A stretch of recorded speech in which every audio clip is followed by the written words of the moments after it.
Hello guys, welcome to Telugu info. Imagine చేయండి, ఒకరోజు మీరు బయట నడుస్తుంటే మీ పక్కన నడుస్తుంది ఒక మనిషి. కానీ ఆయన కొంచెం డిఫరెంట్గా ఉంటాడు. ఫేస్ కొంచెం హెవీగా ఉంటుంది, బాడీ చాలా స్ట్రాంగ్గా ఉంటుంది, వాయిస్ కూడా డీప్గా ఉంటుంది. మీకు చూస్తే స్ట్రేంజ్గా అనిపిస్తుంది. కానీ ట్విస్ట్ ఏంటి అంటే ఆయన కూడా మనలాగే ఒక మనిషి. ఇది సినిమా కాదు, ఇది మన నిజమైన హిస్టరీ.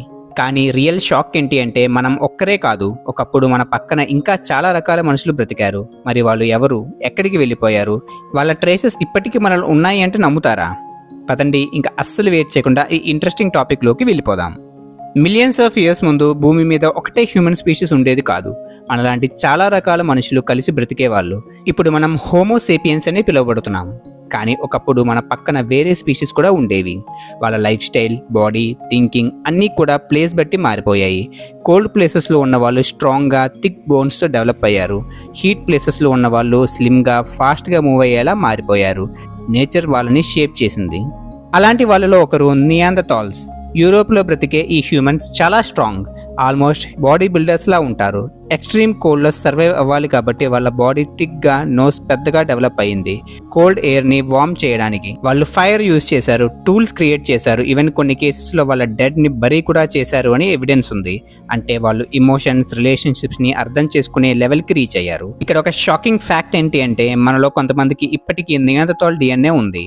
అంటే మన యాన్సెస్టర్స్ వాళ్ళతో కలిశారు. మన స్టోరీలో వాళ్ళు ఇంకా బ్రతుకుతున్నారు. నెక్స్ట్ మనం మాట్లాడకపోయే స్పీషీస్ ఎవరు అంటే డెనిసోవన్స్. వీళ్ళు చాలా రేర్, ఫోసిల్స్ కూడా చాలా తక్కువ దొరికాయి. కానీ డిఎన్ఏ స్టడీస్ ద్వారా సైంటిస్ట్ తెలుసుకున్నారు వాళ్ళు ఏషియాలో బ్రతికారు అని. Especially high altitude places, Tibet లాంటి ఏరియాస్లో. అక్కడ ఆక్సిజన్ తక్కువ ఉంటుంది. కానీ డెనిసోవన్స్ బాడీ దానికి అడాప్ట్ అయింది. ఇప్పుడు కూడా అక్కడ ఉన్న వాళ్ళలో వాళ్ళ జీన్స్ కనిపిస్తాయి. అంటే వాళ్ళ పవర్ ఇప్పటికీ కంటిన్యూ అవుతుంది. నెక్స్ట్ మనం మాట్లాడకపోయే ఒక ఇంపార్టెంట్ స్పీషీస్ హోమో ఎరెక్టస్. వీళ్ళు ఫస్ట్ ట్రావెలర్స్, ఏషియా నుండి బయటకు వెళ్ళిన ఫస్ట్ హ్యూమన్స్ వీళ్ళు. ఏషియా ఇంకా యూరోప్లో స్ప్రెడ్ అయ్యారు. లాంగ్ డిస్టెన్సెస్ ట్రావెల్ చేశారు. స్ట్రైట్గా నడిచే వాళ్ళు, ఆల్మోస్ట్ మనలానే బాడీ స్ట్రక్చర్. ఫైర్ని కంట్రోల్ చేయడం కూడా వాళ్ళకి తెలుసు.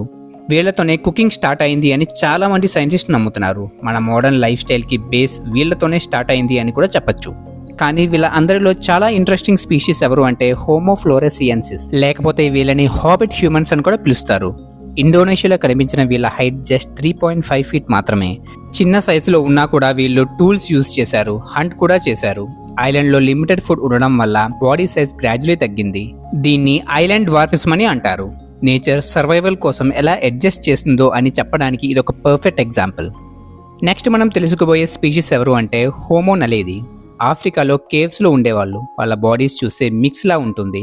కొన్ని ఫీచర్స్ చాలా ఓల్డ్, కొన్ని మోడర్న్.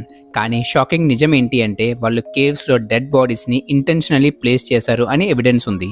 అంటే డెత్ అనే కాన్సెప్ట్ గురించి వాళ్ళలో అవేర్నెస్ ఉండేది. ఇది హ్యూమన్ థింకింగ్ ఎవల్యూషన్లో ఒక బిగ్గెస్ట్ స్టెప్. ఇప్పుడు మనలో ఒక పెద్ద క్వశ్చన్ వస్తుంది, వీళ్ళందరూ ఎక్కడికి వెళ్ళిపోయారు, ఎందుకు ఇప్పుడు మనం ఒక్కరే మిగిలామని. సైంటిస్ట్ చెప్పేది ఏంటి అంటే climate changes, food competition, diseases and most importantly Homo sapiens యొక్క డామినెన్స్. అంటే మన డామినెన్స్. మన స్పీషీస్ కమ్యూనికేషన్లో బెటర్, ప్లానింగ్లో బెటర్, గ్రూప్స్లో స్ట్రాంగ్గా వర్క్ చేస్తాం. కొన్ని స్పీషీస్తో మనం ఫైట్ చేసాం, కొందరితో మనం కలిసాం, ఫైనల్గా మనం మాత్రమే సర్వైవ్ అయ్యాం. కానీ స్టోరీ ఇక్కడితో ఆగిపోలేదు. ఎందుకంటే ఈ స్పీషీస్ అందరూ వెళ్ళిపోయినా వాళ్ళ గుర్తులు మాత్రం వెళ్ళిపోలేదు. మన డిఎన్ఏలో ఇంకా వాళ్ళ ట్రేసెస్ ఉన్నాయి. అంటే మనం ఒక్కరే కాదు, మన లోపల హిస్టరీ ఉంది. మన బాడీలో ఇంకా వేరే మనుషుల స్టోరీస్ క్యారీ చేస్తున్నాం. సో మీరు నెక్స్ట్ టైం మిర్రర్లో చూస్తే సింపుల్గా ఒక మనిషిని చూస్తున్నారు అని అనుకోకండి.